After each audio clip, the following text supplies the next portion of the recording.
Friends, आज से हम स्टार्ट करने वाले हैं क्लास 8 का जो एनसीईआरटी का हिस्ट्री बुक है उसके बारे में, और उसमें जितने भी चैप्टर्स है उसको हम डिस्कस करने वाले हैं आने वाले वीडियो में। इसके पहले हमने क्लास 6 का एनसीईआरटी का जो हिस्ट्री बुक है उसको कंप्लीट किया। फिर क्लास 7 का एनसीईआरटी का जो हिस्ट्री बुक था उसको भी मैंने डिस्कस किया।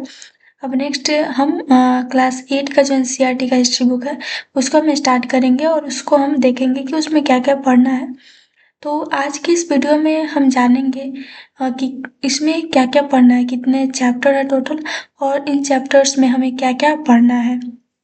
और उसके बाद नेक्स्ट जो भी वीडियो होगा उसमें हम देखेंगे एक एक चैप्टर को, और उसमें जितने भी क्वेश्चन होंगे, जितने भी उसमें टॉपिक होंगे, वो सारे को हम कवर करेंगे।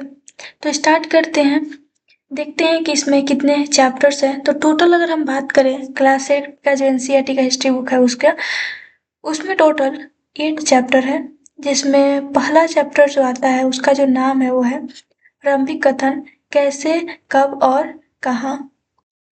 तो इस चैप्टर में हम बेसिक चीज़ों के बारे में, कुछ चित्र है उसके बारे में हम जानेंगे, और उसके अलावा भारतीय राष्ट्रीय जो अभिलेखागार हैं उस सब चीज़ों के बारे में हम इसमें कुछ जानेंगे। और जो भी 1857 में विद्रोह हुआ, जब ईस्ट इंडिया कंपनी आ गई और यहाँ पे अपना एक जाल बिछा लिया और गुलाम बना लिया देश को, तो उसके खिलाफ सबसे पहले 1857 में विद्रोह हुआ था। तो उसके बारे में हम थोड़ा बहुत इसमें जानेंगे।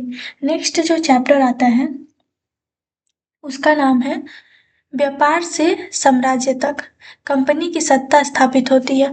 तो इसमें इस चैप्टर में हम बेसिकली ईस्ट इंडिया कंपनी या फिर इसके अलावा बहुत सारी कंपनी आई थी भारत में जो कि व्यापार के पर्पज से आए थे, लेकिन कुछ जो कंपनी थी ईस्ट इंडिया कंपनी जो थी वो आई तो व्यापार के लिए थी, बट उसके बाद यहाँ पे गुलाम बनाना शुरू कर दी। तो इसके बारे में हम जानेंगे कि कैसे कैसे यहाँ पे आई, और फिर उसके बाद उसने गुलाम बनाना स्टार्ट कर दिया, फिर दूसरे राज्य को उसने हड़पना शुरू कर दिया। तो ये सब चीज़ों के बारे में इस चैप्टर में हम जानेंगे।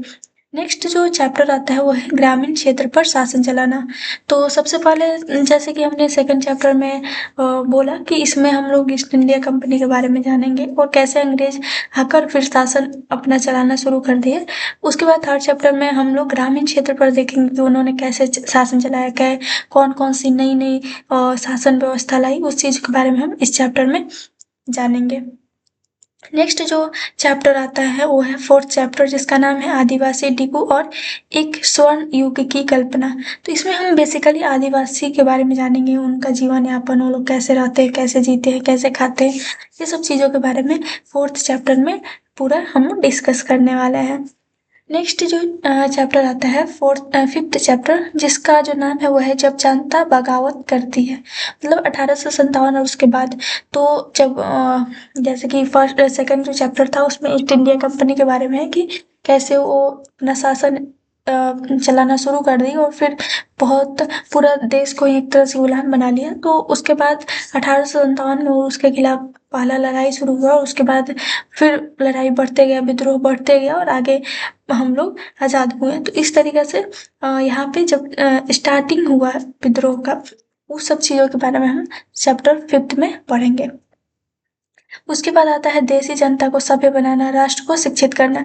इस चैप्टर में हम लोग बेसिकली देखेंगे कि जैसे देसी जनता, जैसे देसी पढ़ाई हो गया, और उस सब चीज़ों के बारे में जानेंगे। जैसे जो लोग थे वहाँ पे जो विद्रोह करते थे, उनका ये भी मानना था कि अंग्रेज जो आए थे तो उनकी वो अपना सारा शिक्षा व्यवस्था हो गया, सारी चीज़ें वो अपने तरह से लाए थे। तो एक तरह से उन लोगों का मानना था, जो विद्रोह करते थे उन लोगों का मानना था कि जो अंग्रेज है वो हमारे वो जो उनका जो शिक्षा है वो हम लोगों को एक तरह से गुलाम बना रहा है।